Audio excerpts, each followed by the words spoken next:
नमस्कार दोस्तों, मेरा नाम दीपाली है और मैं एक हाउसवाइफ हूँ। साथ ही मैं टीजीटी की तैयारी कर रही हूँ और मेरा एलटी प्री एग्ज़ाम क्लियर हो चुका है। अब मैं मेंस की तैयारी कर रही हूँ और वीडियो में जिन्हें आप देख रहे हैं वो मेरी सासू माँ हैं, जो आजकल काफ़ी बीमार रहती हैं। इनकी याददाश्त लगभग जा चुकी है और इसकी सबसे बड़ी वजह मेरे ससुर जी का जून 2025 में जो वो हमें छोड़कर चले गए, उनके जाने का सदमा है, जो कि इतना गहरा था कि मेरी सासू माँ जैसे सब कुछ भूल गई।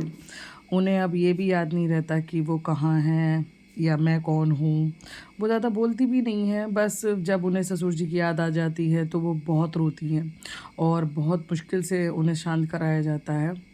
आज उनकी हालत ऐसी है कि मैं उनके छोटे बच्चे की तरह देखभाल कर रही हूँ। उन्हें खुद से कुछ भी याद नहीं रहता, यहाँ तक कि वो अपने ज़रूरी कामों को भी नहीं बता पाती, जैसे टॉयलेट वगैरह को भी वो नहीं बता पाती हैं। तो इसीलिए मैं इनकी कोशिश करती हूँ मैं ध्यान रखूँ। और आप देखो कि मेरी सासू माँ के बाल इस उम्र में भी इतने ज़्यादा घने हैं।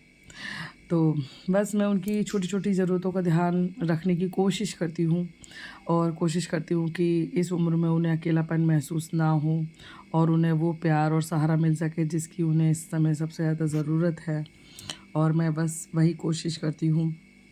मैं सुबह में अपने बच्चों को स्कूल भेजकर फिर उसके बाद उन्हें मतलब अम्मा को ही तैयार करती हूँ कि सुबह मैं इनको देखो, अभी इतनी गर्मी नहीं है जो मैं इन्हें डेली नहलाऊँ, तो मैं एक दिन छोड़कर इनको नहला देती हूँ और बाकी मैं इनके गर्म पानी से हाथ मुंह धोकर साफ़ करके फिर इनको जो है पाउडर वगैरह, क्योंकि इस टाइम मुझे ऐसा लगता है कि इनको कहीं दाने वगैरह हो तो वो भी नहीं बताएंगे। और जो सबसे ज़्यादा ज़रूरी काम होता है कि अम्मा को डायपर पहनाना, वो बहुत ज़रूरी है, क्योंकि अगर मैं पूछ लेती हूँ कि उनको वॉशरूम जाना है तो वो बता देती हैं, अदरवाइज़ वो नहीं बताती। तो ये भी एक दिक्कत है, तो इसे भी हमें देखना पड़ता है। तो मैं बस अम्मा को सुबह उठकर रेडी कर कर बच्चे स्कूल चले जाते हैं, उसके बाद मैं अम्मा को रेडी करती हूँ। देखो, ये उम्र मैं अम्मा को देखकर बहुत कुछ सीखती हूँ कि जब हम जवान होते हैं, सब कुछ हमारे कंट्रोल में होता है, लेकिन फिर भी हम सिर्फ़ इस बात का दुःख मनाते रहते हैं कि मुझे ये नहीं मिला, मुझे वो नहीं मिला, मेरे साथ ऐसा क्यों? लेकिन देखो, ये उम्र हमारे साथ आ जाती है कि जब हमें दूसरे के ऊपर डिपेंड होना पड़ता है। अब ये अम्मा की खाली पेट की दवा मैंने अम्मा को दी और जो कि उन्हें नाश्ते से पहले देनी होती है, और मैं भी वहीं पर बैठ गई, जैसे थक गई हूँ। तो मतलब मैं ये कहना चाह रही हूँ कि इंसान को कितनी दिक्कतें होती हैं ना जब वो यंग होता है।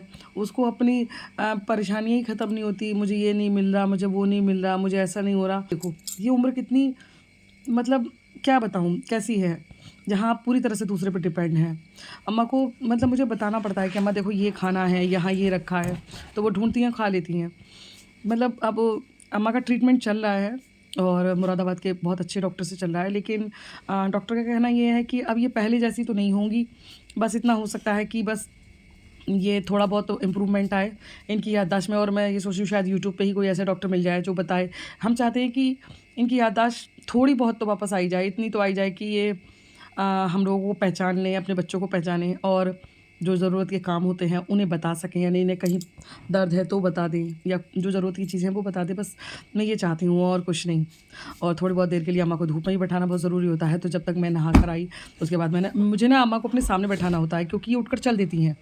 ये किसी भी समय उठकर चल देती हैं। ये कहती हैं कि जैसे इन्हें गाँव की याद रहती होगी, तो वो कहती हैं बस आने वाली है, मैं जा रही हूँ। और इन्हें ये भी याद नहीं कि पिताजी नहीं हैं। सबसे बड़ी बात, अम्मा को ये भी याद नहीं रहता कि पिताजी नहीं हैं। वो कहती हैं मैं जा रही हूँ, तेरे तेरे पिताजी रास्ता देख रहे होंगे, मैं अभी तक नहीं पहुँची। तो मैं इनको छोड़कर कोई काम नहीं कर सकती, मतलब मैं कहीं नहीं जा सकती। अगर मैं नहाने भी जाती हूँ तो मैं किसी न किसी को बैठा कर जाती हूँ, क्योंकि अम्मा उठकर एकदम चल पड़ती हैं और उनके चलने की वजह से सबसे ज़्यादा डर ये रहता है, क्योंकि वो बहुत कमज़ोर हैं। उनका शरीर अब ऐसा नहीं है कि वो उठकर कहीं भी चल दें, तो उनके गिरने का बहुत डर रहता है। और अगर वो एक बार गिर गईं तो उनसे वो चोट झेलेगी नहीं, क्योंकि सर में चोट मतलब लगने की वजह से उनकी जो कंडीशन है वो और भी ज़्यादा ख़राब हो सकती है। तो हर वक्त हमें देखना पड़ता है, यहाँ तक कि नाइट में भी मैं अपने पास ही अम्मा का बिस्तर लगाती हूँ और मैं बस देखती रहती हूँ। अब जैसे देखा जाए तो अम्मा मोह माया से दूर हो चुकी हैं, उन्हें ना बच्चे याद है ना खुशबू। मोह माया इंसान को अपने जीवन में ज़रूर करना चाहिए, लेकिन हकीकत ये है एक औरत कभी जिम्मेदारी से मुक्त हो ही नहीं सकती, और ख़ासकर माँ जिम्मेदारी से कभी मुक्त नहीं हो सकती। एक माँ का जीवन अपने बच्चे और परिवार के लिए समर्पित होता है।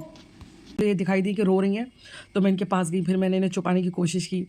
तो फिर मैंने जब देखा कि हाँ ये बात थोड़ी बहुत देर बाद ही चुपती हैं, वरना बहुत रोती हैं। फिर मैंने इनके कमर में थोड़ा तेल वगैरह लगाया, बोली मेरे कमर में दर्द हो रहा है। तो मैंने कहा अम्मा कमर में दर्द हो रहा है तो रो क्यों रही हो बता दो, है ना। फिर थोड़ा इनकी जब हाथ पैरों से मालिश हुई तो थोड़ा इनको अच्छा लगा, फिर ये चुप हो गई। लेकिन जब भी इन्हें पिताजी की याद आ जाती है तो फिर रोने लगती है, ना दिन देखती है ना रात, तो उन्हें कुछ पता ही नहीं है दिन कब है रात कब है। जैसे अभी कुछ दिनों पहले रात के 3 बजे उठकर बहुत रोने लगी, मुझे जाने दे, मुझे घर जाना है। अब बताओ मैं रात के 3 बजे उन्हें कैसे जाने दूँ, कहाँ जाने दूँ, है ना। तो ये दिक्कतें हैं। तो अगर कोई डॉक्टर ऐसा हो जो कम से कम ये इम्प्रूवमेंट तो कर सके कि ये इस चीज़ को एक्सेप्ट कर लें कि पिताजी अब इस दुनिया में नहीं है, और जैसे उनकी याद में ये बहुत ज़्यादा रोती हैं, अब रोना बंद कर दें। तो इस चीज़ से हम लोग को मतलब हम ये बहुत परेशान होती हैं, जो कि हमसे इनकी पीड़ा देखी नहीं जाती। हम इन्हें कैसे समझाएं कि अब वो नहीं है ना, और ये हम लोगों को भी नहीं पहचानती हैं। तो इसीलिए बस हम ये चाहते हैं कि बस ये इनमें इतनी इनकी तबीयत ठीक हो जाए कि ये पहचानने लगे।